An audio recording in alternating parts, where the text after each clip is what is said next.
થોડાક સમય અગાઉ વાવથરા જિલ્લામાં એક ખૂબ ચોંકાવનારી ઘટના સામે આવી હતી, જેમાં ડેડુઆ ગામનો યુવક અને ડેડુડી ગામની યુવતી કે જેઓ અમદાવાદ ખાતે લિવ ઇન રિલેશનશિપમાં રહેતા હતા, તેમના ઘરમાં તોડફોડ કરવામાં આવી હતી અને આ પછી યુવકનું અપહરણ કરીને તેની સાથે અમાનવીય વર્તન કરવામાં આવ્યું હતું. આ કેસમાં પોલીસ દ્વારા અત્યાર સુધીમાં 5 લોકોની ધરપકડ કરવામાં આવી છે અને આ 5 આરોપીઓને ઘટના સ્થળે લઈ જઈને રિકન્સ્ટ્રક્શન હાથ ધરવામાં આવ્યું છે.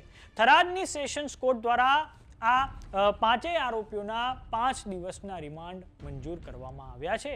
તો આવો જાણીએ સમાચાર વિસ્તારથી. નમસ્કાર, જમાવટ સાથે હું છું પાર્થ.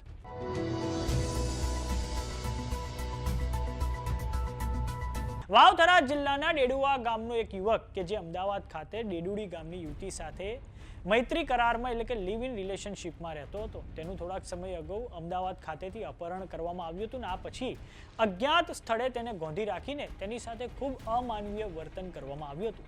અપહરણ બાદ યુવકને નિર્દયતાથી મારવામાં આવ્યો હતો, જેમાં તેને ગંભીર ઈજાઓ પહોંચી હતી. ત્યારબાદ યુવકને થરાદની સરકારી હોસ્પિટલમાં દાખલ કરવામાં આવ્યો હતો.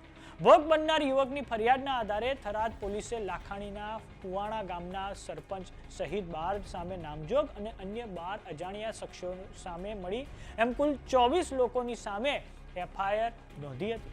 પોલીસે ત્વરિત કાર્યવાહી કરતા આ ટોળામાંથી 5 મુખ્ય આરોપીઓની ધરપકડ કરી લીધી છે. આ 5 આરોપીઓને થરાદના પીઆઈ દ્વારા કોર્ટમાં રજૂ કરવામાં આવ્યા હતા અને આ પછી થરાદની સેશન કોર્ટમાં 10 દિવસના રિમાન્ડની માંગણી પોલીસ દ્વારા કરવામાં આવી હતી, પરંતુ થરાદની સેશન્સ કોર્ટ દ્વારા 5 દિવસના રિમાન્ડ હવે મંજૂર કરવામાં આવ્યા છે.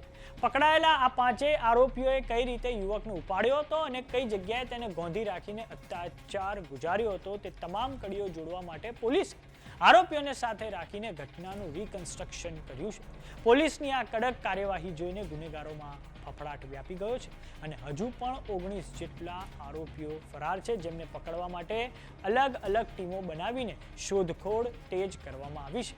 બનાસકાંઠામાં વારંવાર બનતી આવી ઘટનાઓને ડામવા માટે જિલ્લા પોલીસ વડા દ્વારા કડક સૂચનાઓ આપવામાં આવી છે. ડેડુઆ ગામની આ ઘટનામાં જે 12 લોકોની સામે નામજોગ ફરિયાદ નોંધાઈ છે તેમના નામ આ પ્રમાણે છે: ઈશ્વર માળી, પોપટ માળી, કશનજી માળી, શિવાજી માળી, આયદાનજી માળી, ખેમાજી માળી, દિલીપ માળી, હીરાજી માળી, હસમુખ માળી, યોગેશ માળી અને દિનેશ માળી અને હેમાભાઈ માળીનો સમાવેશ થાય છે.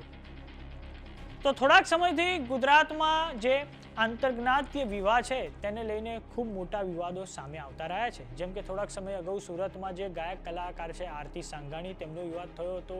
આ પછી જે કિંજલ રબારી છે તેમનો પણ વિવાદ થયો હતો અને તે પછી તો ઉણ ગામે રબારી સમાજ અને ચૌધરી સમાજ વચ્ચે ભારે હિંસા થઈ હતી. ત્યાર પછી પોલીસે વચ્ચે પડવું પડ્યું હતું ને પોલીસ બંદોબસ્ત પણ ઉણ ગામે ગોઠવી દેવામાં આવ્યો હતો. તો સમાચારોમાં અત્યારે બસ આટલું. જોતા રહો જમાવટ. જો તમે અમને યુટ્યુબ પર જોઈ રહ્યા તો સબસ્ક્રાઇબ કરો, જો તમે અમને ફેસબુક પર જોઈ રહ્યા તો ફોલો કરો. સાથે જ અમારી વોટ્સએપ ચેનલ આવી ગઈ છે, જોઈન કરવાનું ના ભૂલતા. નમસ્કાર.